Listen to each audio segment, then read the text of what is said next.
Hello everyone, welcome back to the Web Technology series.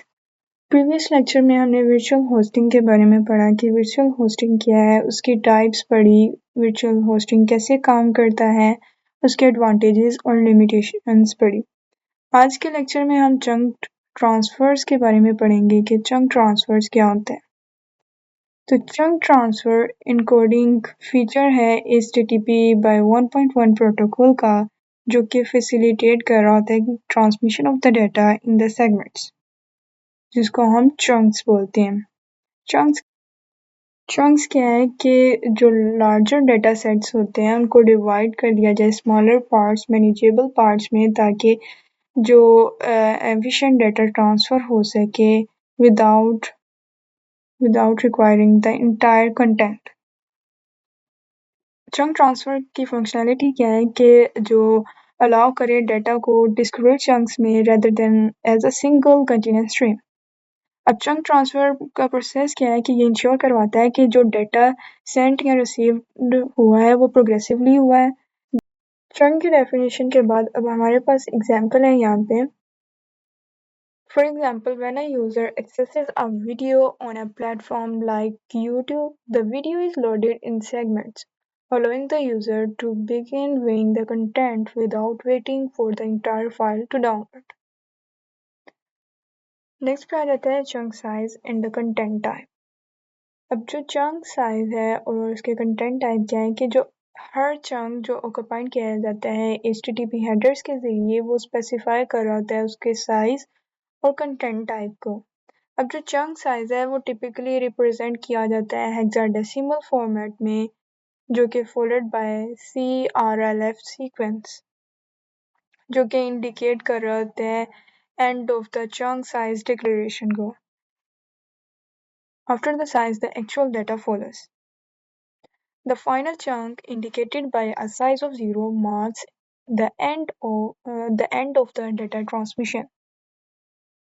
अब usage scenario क्या है कि जो चंक ट्रांसफर इनकोडिंग वो पर्टिकुलरली बेनिफिशियल होता है जब सर्वर जनरेट कर रहा होता है कंटेंट डायनेमिकली। इस सिचुएशन में क्या होता है कि total size of the content is not predetermined, such as streaming media or generating web pages on the fly. This encoding method allows for real-time data delivery. As the client receives the chunks, it can display the content, progressively enhancing the user experience. Advantages क्या हैं chunk transfer के? One of the primary advantages of the chunk transfer is the efficient data transmission. जैसे कि ऊपर हमने पढ़ा कि जो chunk transfer है वो बेनिफिशियल है डायनेमिक कंटेंट के लिए, इसलिए क्योंकि ये डाटा को जनरेट कर रहा होता है रियल टाइम में। जो डायनेमिक कंटेंट के लिए इसलिए बेनिफिशियल होता है कि जो चंक ट्रांसफ़र है वो रियल टाइम में डाटा को जनरेट कर रहा होता है, यानी कि जब लार्जर फाइल्स स्मॉलर पीसीस में ब्रेक हो रही होती हैं तो वो सर्वर डाटा को सेंड करता जाता है जैसा वो अवेलेबल हो रहता है, बजाय वो कंप्लीट फाइल के लिए वेट करें। इससे क्या होगा कि जब वो साथ के साथ डाटा ट्रांसफ़र होता जाएगा, साथ के साथ मिलता जाएगा, जिस तरह मोस्टली हमारी जो मदर्स हैं, एक रोटी पकी तो वो साथ के साथ सर्व करती जाती हैं, कि बजाय सब रोटियाँ पका के सबको इकट्ठा करके बिठाया जाए, जब जिसको ज़्यादा भूख लगी होती है उसको साथ के साथ सर्व कर दिया जाता है, जिससे वो लेटेंसी है रिड्यूस हो जाती है।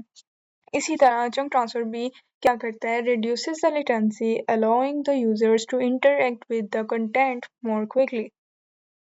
The format of chunk includes the chunk size, the actual data, and the terminating CRLF sequence.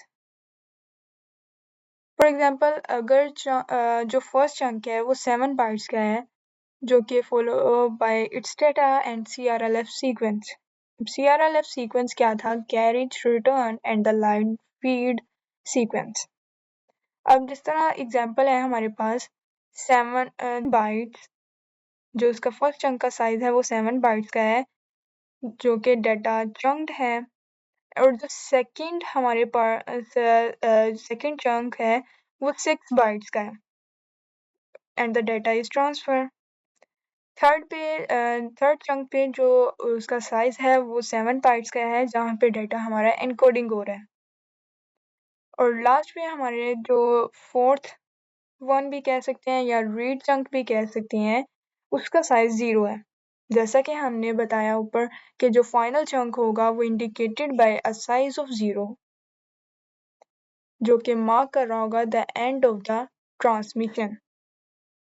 Chunk transfers क्यों यूज हो रहे होते हैं कि ताकि जो उसका फाइल का साइज है, अगर फाइल का साइज बहुत बड़ा है तो वो सेंड सेंड नहीं हो रहा ड्यू टू लार्ज साइज, तो वो फिर क्या होगा, उस फाइल के सेगमेंट्स बना देंगे, उसके स्मॉलर पार्ट्स बना देंगे डाटा को ट्रांसफर करने के लिए।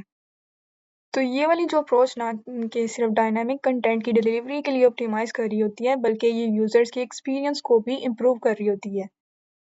तो आज का लेक्चर हमारा यहाँ पे एंड होता है। मिलते हैं नेक्स्ट लेक्चर में।